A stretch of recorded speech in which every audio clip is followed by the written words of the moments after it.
And we are live. Welcome, mystery and thriller fans. I'm your on-air host and author, Sara DiVello, and I am so excited to welcome back the incredible #1 internationally best-selling author, Dervla McTiernan, live from Australia, here to give us the inside scoop on her brand new book out tomorrow, What Happened to Nina? Dervla, welcome back to Mystery and Thriller Mavens. Tell us about this book.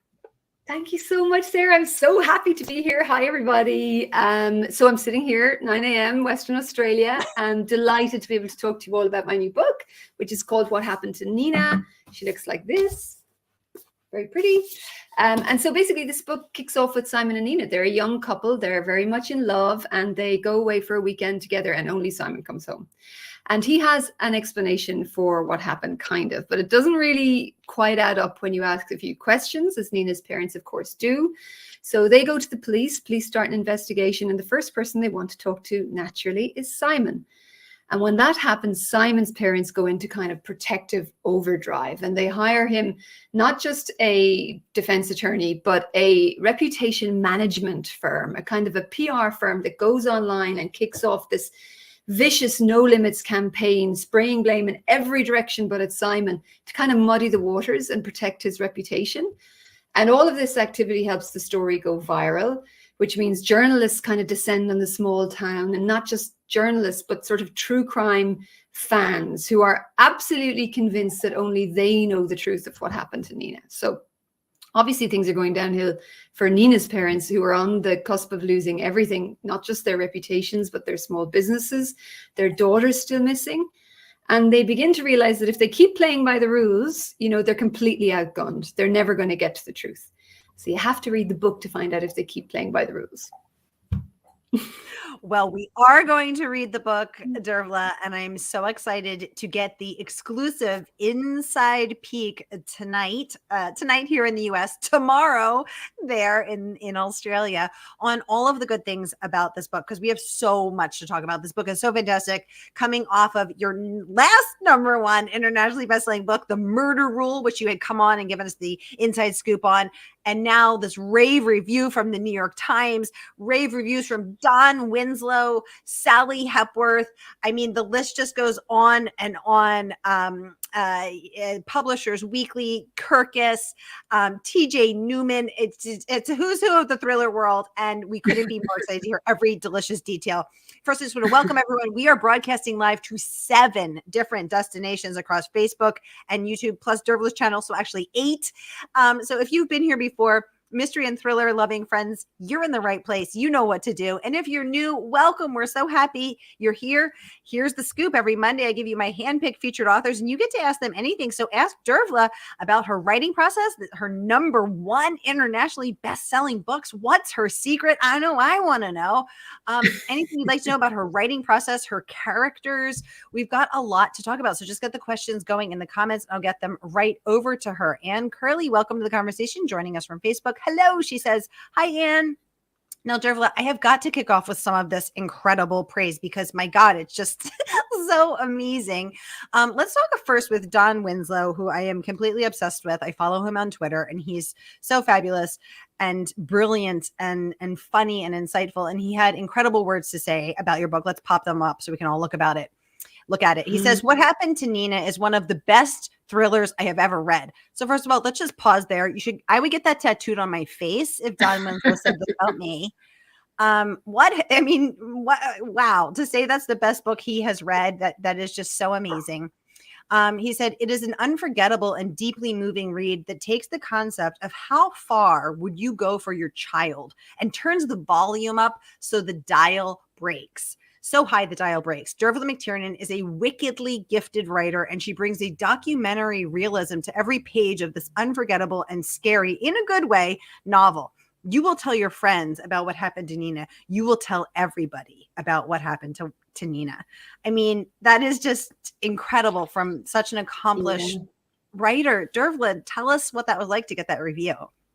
Yeah, I mean, look, I don't know that you can ever feel like words like those are deserved, particularly from a writer like Don, who is, to me, on his own level. I mean, anytime, look, It's been, Sarah, you know what it's like. You get to write a book, which is a dream come true, and then someone wants to publish it, and that's a dream come true. And suddenly you're a writer, and you're in bookshops signing books, and it's a dream come true. And then a writer that you admire more deeply than you can say reads your book and has nice things to say about it. And I mean, you can't get out of bed that day, to be honest with you. It's just a bit too much.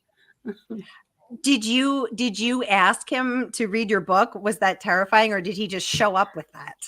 I didn't ask him. That would have gone through my agent at the time. So it all happened with nothing to do with me, but an incredible moment. And I mean, just, I've been very fortunate to have the support of my fellow authors, and it means the world. There's nothing like being supported by your colleagues. And so many people have been so generous for me right back to the very beginning. When Val McDermott does this amazing New Blood panel at the Harrogate Festival every year in the UK, where Val every year for going back how many years has read so many debut novels, and she chooses 4 usually for this New Blood panel in Harrogate, and it's the best attended panel at that massive festival because people come along to support these new debut writers. So I just think the crime fiction / thriller fiction category particularly is really supportive. We're very supportive of each other, and it's one of the things I love most about it.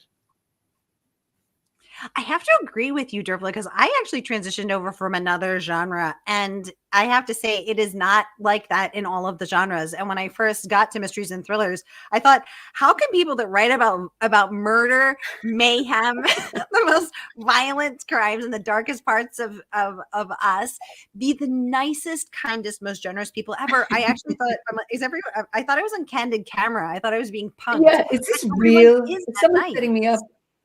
Yeah, I think we get all our badness out on the page, and what's left is general decency. At least that's the joke. But look, I don't know. I think it's a cultural thing. The history of it has been there for a long time, and we just have this history of helping each other. So, when you've had lots of support from the beginning from your fellow authors, you turn around, you try to repay it, and I think that's the beautiful thing about it. It's give and take, I love that. John, welcome to the conversation. Joining us from Northeast Ohio. Great to have you. Leonie, welcome. Saying good morning. Wendy says she's so happy she accidentally stumbled across this right now. Sabrina says good morning, Dervla, from Western Australia, where I now remember we do not have daylight saving time. Dervla solved the mystery of how that happened. And we have Anne watching from Boston. Anne, welcome to the conversation. It's great to have you all. Dervla, I have to also speak of this incredible rave review from TJ Newman, the #1 bestselling author of Falling and Drowning: The Rescue of Flight 1421. She had just absolutely some incredible words of praise as well. I'm going to pop those up so we can all watch them as well. Let's see what she had to say about your book. Here we go.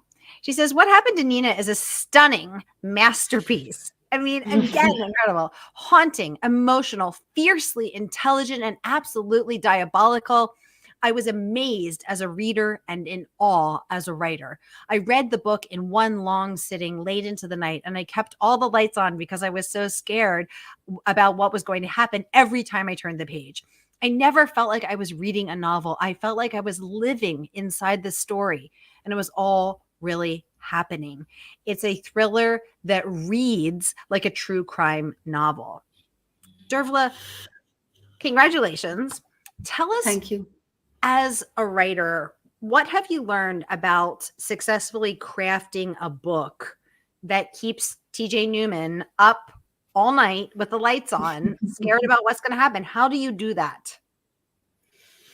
Many, many, many drafts is probably the most honest answer I can give you. I mean, What Happened to Nina is my 5th novel, my 5th full-length novel. I've written some audio novellas as well, and I feel like I've learned so much over the years. My first book was very much written by the seat of my pants.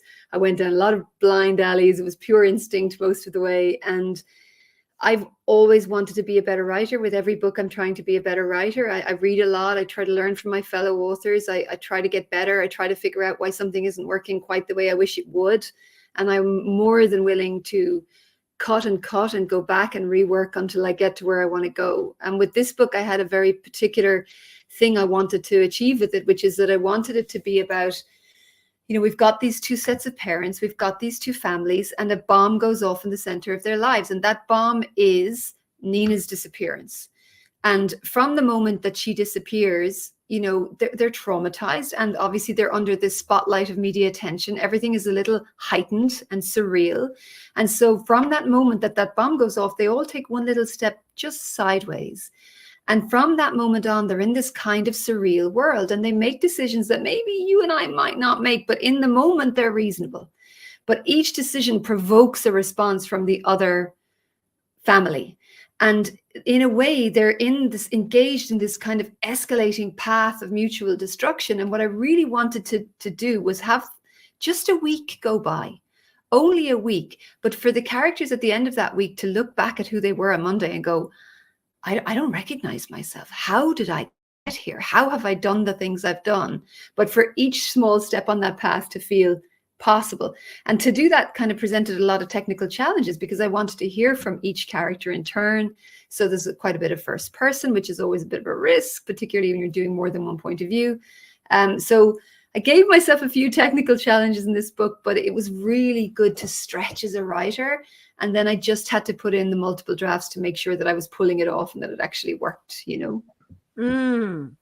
Well, I think it did work, Dervla, based on all of this incredible praise that we're seeing, and of course that rave review from the New York Times, which we're going to get to in just a minute. But I did want to talk about these two families, because I think when we see a woman disappear, we always look at the boyfriend, we always look at the husband, and I have to be honest, I never, before reading your book, had given a thought to what that was like for his family, because my concern and my care was always so firmly focused on her.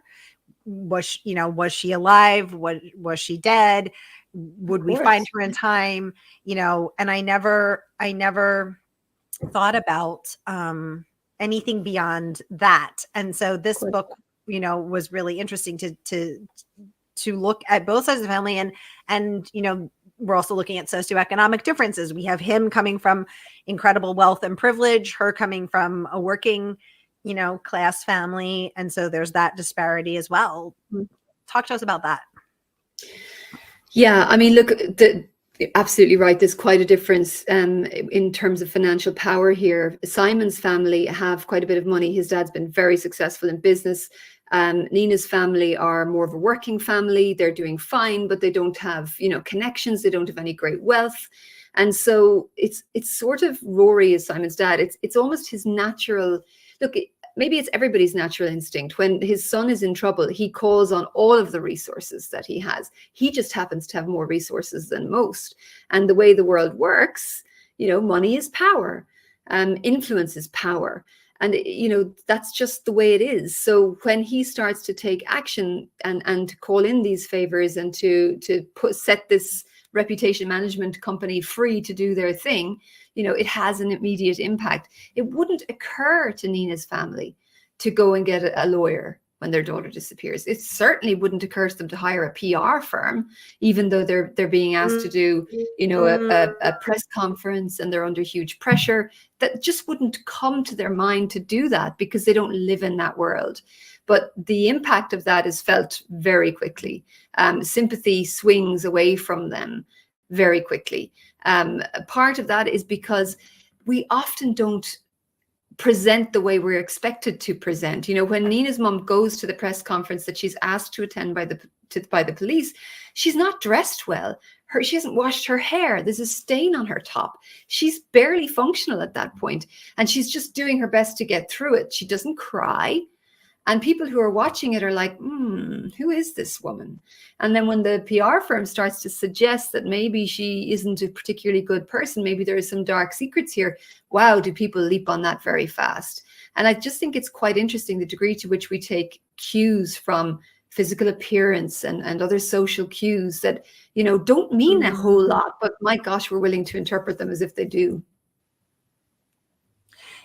Exactly. That it was such those moments where Nina's mom, of course she hasn't showered, of course she hasn't done her hair or makeup, of course she's barely holding on, but what we expect of victims' families, what we think that means, really unearthed some,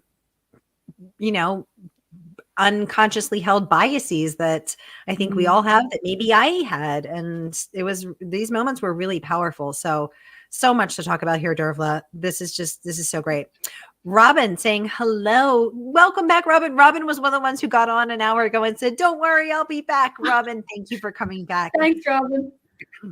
Sharon's joining us from Minnesota. She says, hi, I'm excited about this one. I can't wait to read it. Yay. We're so happy you're here, Sharon. Darla joining us from a damp Portland, Oregon. I hope it gets drier and sunnier there, Darla. Welcome to the conversation. Wendy saying, wow, was it only a week? Good heavens, those poor people lived a lifetime in the week. So draining. And isn't that interesting too, how when you're going through a crisis, when you're suffering through grief, and whether it's I'm thinking of the death of loved ones, my grandmother, my mother, time expands and shrinks very bizarrely when you're in crisis, when you're in grief. And that was something I thought was interesting as well. How do you think you expand or constrict time on the page, Dervla? It was a tricky one because I needed to keep the reader's confidence, and there's something about when you're bringing a reader down a path and some quite extreme things are happening, they have to believe in you, that that these things are extreme too, and you haven't just lost your mind. So in a way, you need to have a context for these things. And for me, that was always going to be the police chapters. So where the parents chapters are first person and we're swapping back and forth between them, there are also some chapters from the from third person, but from the point of view essentially of the main investigator, a detective called Matthew Wright. And Matthew's world is still the real world that all of us live in. He's not living in the heightened world. He's doing his job and he's doing it well, but he's not sharing a lot of information with the parents in the early days, because what police investigator would in the first few days of a disappearance when a family member could be involved? So while the police are steadily doing their work, they're not necessarily communicating with the parents, which again leads to the parents feeling super isolated. But the police chapters for me are there as this kind of metronome at the back of the book, just reminding us of the real world that continues, the real timeline that's continuing normally, and just emphasizing the heightened nature of what the parents are going through. Oh, that's such okay, that makes so much sense. And you're so right. He was the rock that anchored us to reality. That was so smart of you to juxtapose people who were going through an altered sense of time to someone who is in the case but not. Cindy, welcome to the conversation, saying she's so excited for this. Kathleen, welcome to the conversation, saying hi, I loved this book. Hooray. Kim, welcome to the conversation, saying sounds like this one will pull you in from the get-go, and like TJ Newman, #1 best-selling author, said, keep you up all night with the lights on. Mackenzie, welcome to the conversation, saying just finished the audiobook of this. So well done. It added an extra layer of depth. I love audiobooks. Rebecca saying, I cannot wait to read this. I have loved all of your books and novellas. Yes, thank you for bringing up the novellas. Sabrina says, Wright needs his own book. Ooh, might we see more from? I have thought about it. I did write an outline for a second book with him featured as the center character, but it's so far down my conveyor belt, if you like. I've got 2 other books ahead of it, so I may not get to that one. We'll have to see how it all works out. Ooh, I'm sensing a Vermont series in addition to the Irish series, Dervla. Who knows? Right now I'm writing a different book, and then I have a standalone to write, and then we'll see. It's just so many stories, Sarah, is the problem. So many stories, so little time to get them all done. I just want to write all the time, but kids get in the way sometimes. Darn kids. Darn it. Robin says, Dervla, you are a new author to me. This book sounds very good. So I love that, Robin. Thank you. So Robin is a valued member of the Mavens community. Robin, you've been part of Mavens since the day one. And I always say that my goal on Mystery and Thriller Mavens is to connect you to your favorite authors and introduce you to your next favorite authors. And here she is, your next favorite author, Dervla McTiernan, here to take your questions about her brand new book. Catherine, welcome to the conversation. She wants to know, is there another Cormac Riley book in the pipeline, Dervla? Well, maybe. We have not made any announcements yet. So we're not announced. Maybe. Don't tell anybody. Wink if you have. Yeah, start. Blink us the message, Dervla. Strong possibility, Catherine. Yay. Anne would like to know. She says, I've also loved all of your books and I am just waiting and waiting for my pre-order. I'm so excited. Thank you.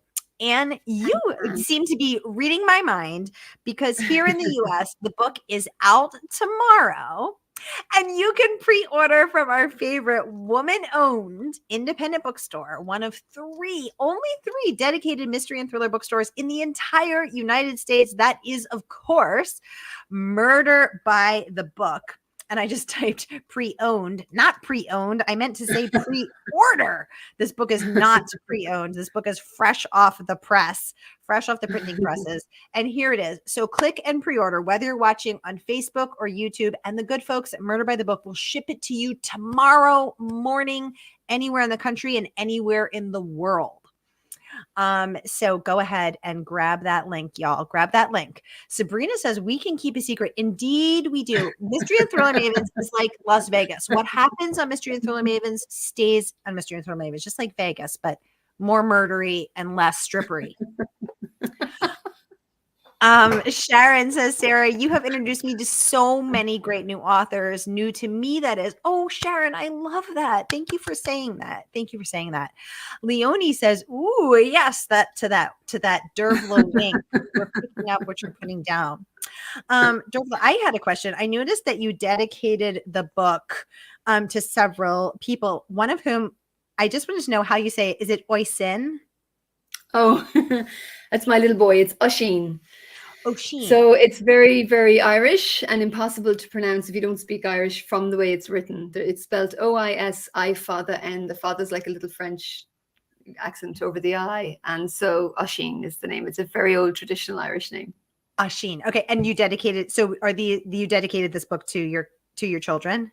To the kids, to Oisin and to Freya, my kids, and my husband, Kenny. Oh, how lovely. Okay, perfect. I just wanted to know. And I wanted to make sure I was pronouncing it right in my head. So another one of my we love our Aussie authors here, and we have had so many on, including Ms. Sally Hepworth, who is coming back April 29th. So stay tuned for that. And I'm also hosting Sally in person on April 22nd. At Malloy University in New York. So if you're in the New York area, join me and Sally April 22nd. Otherwise, Sally will be back on Mavens for the 5th time, I think, on April 29th. And she has some fabulous words to say about Dervla. She says, this book is her best yet. It is completely riveting. I had at least 3 gasp out loud moments. And that ending, everyone is going to be talking about that ending. That is from Sally Hepworth, New York Times bestselling author of The Mother-in-Law and Darling Girls. Dervla, of course, we never say what happens, no spoilers, but tell us about your process. Did you always know about the ending, or did it come to you and shock you as much as it shocked Sally? I knew, no, in fairness, this book is definitely a book that evolved over time. There is a completely different, someday I'd love to do a spoiler session about this book because it would be such a good one to talk about when everybody's read it. Oh my God, let's do that. It'd be great. But so then I could tell you all of the different things I thought about along the way. But there's a whole other version of this book where the second half is completely different. And so it was only after I had accepted something had to happen in this book and rewritten that second half that in the process of writing that, the ending came, and it felt like it was always meant to be. I don't know if you've read this, Sarah, but years ago, Stephen King gave an interview where he said, stories are not, we don't make them up, they're found things. We sort of, it's almost like discovering dinosaur bones. You brush away the sand and there's the story waiting for you. And I remember when I first read this interview, I thought, well, that's rubbish. Obviously you have to write the story.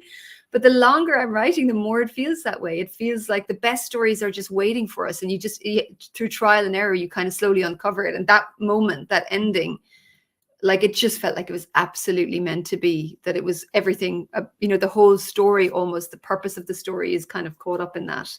So once I saw it, I was like, you have those moments where you're just like, I've got it. It's the best feeling in the world.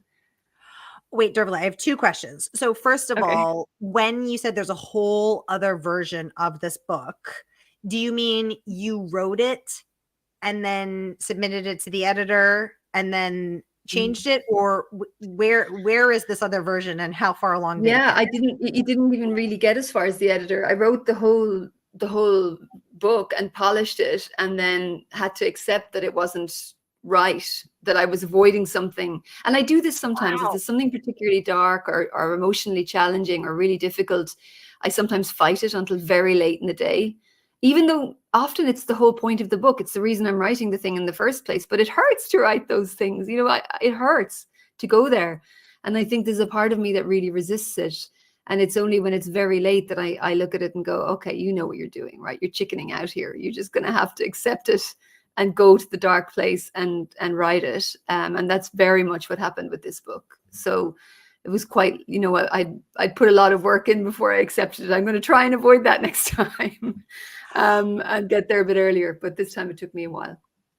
You know what's interesting is I just read a draft of a very dear friend's book, and she asked me to read it before she turned it into her editor.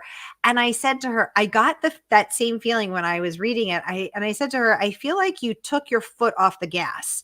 You didn't want to you didn't want to go over that cliff. You got us to the edge of the cliff, but then you chickened out and you did, and you stopped. And I can feel that as a reader, that you got scared and you didn't, but you needed to put the pedal to the metal and zoom over that cliff. And she said, oh my God, you're so right. And she didn't want to go into that. And it's interesting that we can feel that. I think it happens to us a lot because we, if you're writing well, you've got to feel all the feelings. I mean, you really do, because if we're not feeling them, there's no chance the reader's going to feel it. Like if we're just writing it from our head and not our heart, there's not enough on the page. And at the end of the day, we've all read books that are well written and they're good entertainment and we enjoy them while we're reading them. And a day later, we could not tell you what happened, and there's nothing wrong with the book exactly. It's just, it doesn't stick with you. I think you need the emotion for it to stick with you. And so I want to feel all the feelings. I want to have a cry if the scene is devastating and ride that roller coaster as I ride it. But then that means that it hurts, and you're writing the book probably because it's pointing right at an area that you really care about, which makes the feelings all the more painful. So look, I'm not trying to say that it's all darkness when you're writing a book. It's actually a really fun process, but I just think there's a part of you sometimes that avoids the harder challenges. I think that's right.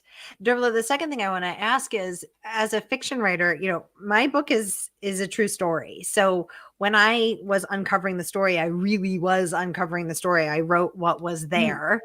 And I filled in the two scenes that I could not find even after 10 years of research. I am curious, as a fiction writer, when you say that you're unearthing the story, you're not creating it, where do you think that story comes from? I don't know. I mean, look, realistically, obviously you are creating the story. And I think it's more that I'd love to talk to a neurologist about it at some point, a neuroscientist who would say, this is why your perception is that the story's already existed and this is what's actually happening in your brain. I think the human brain is a very curious thing. How we form memory is a very curious thing. It's not how we think we form memory. So I think maybe the feeling I'm having is something to do with how the brain functions, and that over time, some part of my subconscious is creating and putting and knitting things together so that then as I uncover it, it feels like it already existed. But that's not a very magical answer. It's not a very fun way to think about writing. I think it's more fun to think of it as, and it sort of separates it from you as well a little bit, that this is, you've created the characters, you've put enough into them that they start to come to life, and then they take over. And that is certainly how it feels in the moment as you're writing it. Whatever is actually happening in your subconscious, it feels like the story has come to life, the characters are real, and this has already happened. And your job is just to record it and communicate it to everybody else. I love that, because I'm always curious. I mean, I'm a bit of a mystic. I'm a yoga teacher. I'm into the woo-woo. I'm willing to view myself as a conduit and as stories as an energetic force. that if we as storytellers are open to it, can flow through us. But some people aren't, because that's too scary or too vague or too mystical for them. I think if you have to be open to think like that as a writer, because why not? I mean, if anything that helps you feel in the moment, and again, we've been talking about feeling emotions. I mean, if you break it all down to the science of it, which we don't even understand anyway, it takes some of the magic out of the moment. It takes some of the mystery out of it. I prefer to think of it as a process I don't fully understand, but that I absolutely love being part of. I love that. I love that. And crazily, one of my very dearest friends is a neuroscientist. She has a PhD in neuroscience from Harvard. She is New York Times bestselling author Lisa Genova, who wrote the book Still Alice, which became the movie, which won Julianne Moore the Oscar. And she wrote a nonfiction book about memory. So we actually can learn how memory is made. So she wrote the book, Remember, The Science of Memory and the Art of Forgetting. And it teaches us how memories are made and how our brain remembers. And of course, she wrote a book about a woman who had Alzheimer's. And so it is fascinating to learn how the brain works and why we remember certain things and why we don't remember other things. And she breaks it down and somehow makes it funny and interesting and I so can't relatable. wait to read that book. As soon as we finish, I'm going to get on and order it. That is so my kind of thing. She's brilliant. And I just had the pleasure of hearing her speak to 200 people at a book club on Wednesday. And we just learned so much about brains and science. And I just could nerd out about this all day. And here's a woman with a PhD in neuroscience from Harvard. And yet her second book came to her when she meditated in a car for 45 minutes, woke up from her meditation, and the outline of the book poured out of her. And I said, wow, where do you think that comes from, Dr. Genova? There's still magic in the world. It's still magic. There's still magic in the world. Yes, exactly. Rob is saying there's also the possibility of genetically passed memories. Absolutely. We're talking a lot about that. I've read about that. Yeah. That Oh my gosh. that they can. I remember reading an article, something to do with genetic traumas, Yes. like traumas that are can be found on a DNA level 3 generations later. I think this whole area is fascinating, and we're learning so much now. Be very interesting to see what comes next. Yes, absolutely. Speaking of best-selling authors, I wanted to talk about this Tracy Lean, who is the internationally best-selling author of All That's Left Unsaid. She said, "What Happened to Nina is a propulsive and satisfying mystery that tackles head-on themes of wealth, power, domestic violence, and the stories we tell ourselves to justify our worst actions. This is Dervla McTiernan at her finest." What a beautiful, I actually got goosebumps reading that. Yeah, gorgeous. It's such a gorgeous review, and so richly earned, because the very first voice that we hear from is not from the families or the detective. It's actually from Nina herself. Tell us about why you wanted to open with Nina.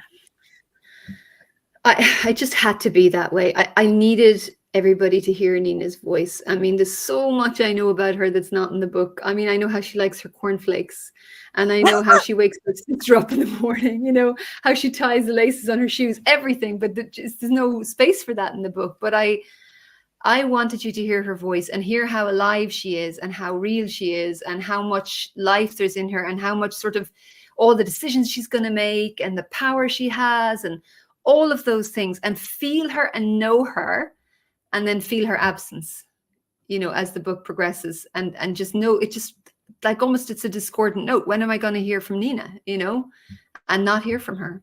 And that was really important to me. So that was why I made that choice with the prologue. I think that was such a lovely choice, because I think so much when we're talking about crimes, the entirety of one's life gets boiled down to the worst moment of their life. And I loved seeing Nina, as you said, all of those things. I wanted to talk also about the starred review from Kirkus. Congratulations on that. I think the New York Times called Kirkus reliably curmudgeonly and cantankerous. So to get a starred review from them, don't come cheap, Dervla. Don't come cheap. So let's take a peek at that. Kirkus says McTiernan, I'm just going to pop this up so we can all read it. McTiernan turns the traditional thriller on its head by exploring the why and the what over the who. And that is truly haunting. Did you intend to turn the thriller genre on its head, Dervla? Absolutely. I'm very intentional in everything I do. Well, you did it.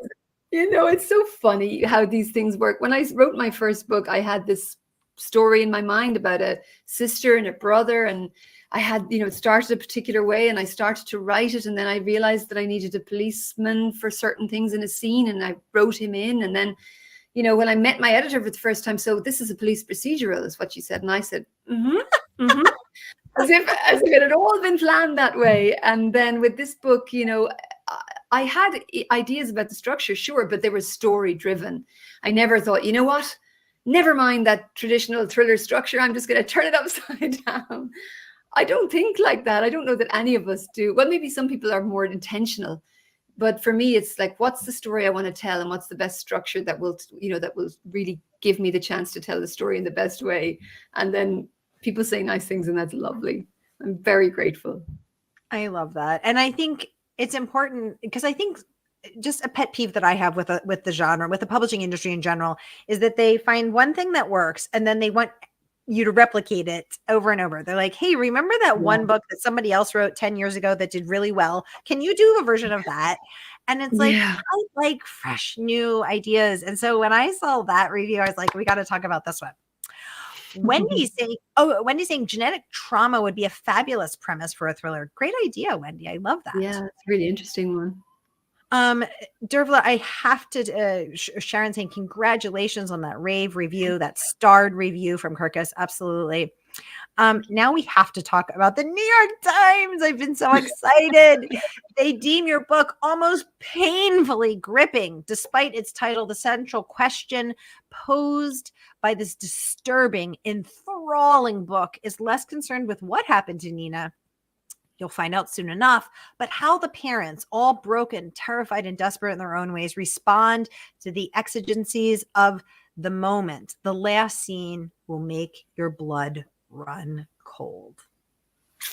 New York Times book review about your book. Ms. McTiernan, congratulations. Y'all, the book drops here in the United States tomorrow, and you got to get your mitts on this from our favorite woman-owned independent bookstore that is, of course, Murder by the Book. So whether you are watching from Facebook or YouTube, from any one of our 8 destinations tonight, you've got to order this book, which is already a #1 bestseller in Australia, which has been out for 3 whole days. They're always ahead of us. They're always ahead of us in the time and with the sales. But here in the US, the book drops tomorrow. Pre-order it tonight, and the good folks at Murder by the Book will ship it out to you tomorrow morning. So whether you're watching on Facebook or YouTube, here is that link. Click and pre-order. And I have no doubt that much like the #1 best-selling Murder Rule, this too will become another #1 bestseller. Dervla McTiernan, you are a delight and one of my favorite writers and favorite humans. It's such a pleasure to host you and to chat with you about your beautiful work and your approach to the work. It's such a heart-filling, heartful process. Thank you. And I can't wait to see you at Thriller Fest. Thank you, Sarah. It's such a joy to talk to you. It really is, about books and everything else. And thanks for hosting me today. And thank you to everybody who hopped on. It's lovely to talk to you about books. So for those of us in the US, Dervla is coming to the US to Thriller Fest, which is the premier event for thriller readers, writers, and enthusiasts. If you're an aspiring writer in the genre, we have an incredible lineup of classes to help you to help you take your craft to the next level. You can meet 65 of the top agents in New York City and pitch them your work one-on-one in 5-minute increments. It's like speed dating for agents.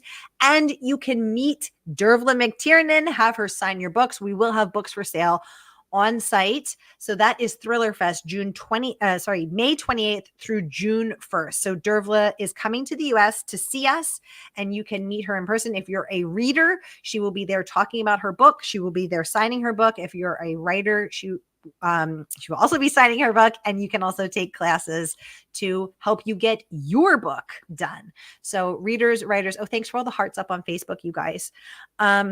Whether you're a reader or writer, come join us here at Thriller Fest. That is thrillerfest.com. Kim says, thank you for sharing your time with us. Kim, thanks for being here. Leonie says, thank you. A mystery user says, love listening to YouTube. We loved having you here, mystery user. Sandra says, absolutely brilliant. Loved reading it and will be there for any more books. Wendy said, I must be evil. I really enjoyed that last scene. Wendy, you're in the right place. Join us here in Mystery and Thriller Mavens. That's where all the good tea, all of us, evil mystery and murder mystery and mayhem lovers hang out. You're clearly have found your tribe. So welcome. We're so happy to have you. Dervla, thank you so much for coming back and joining us. It has been such a pleasure to host you. And happy Pub Day here in the US. Thank you. Thanks so much, guys. Thank you so much, Sarah. Thank you.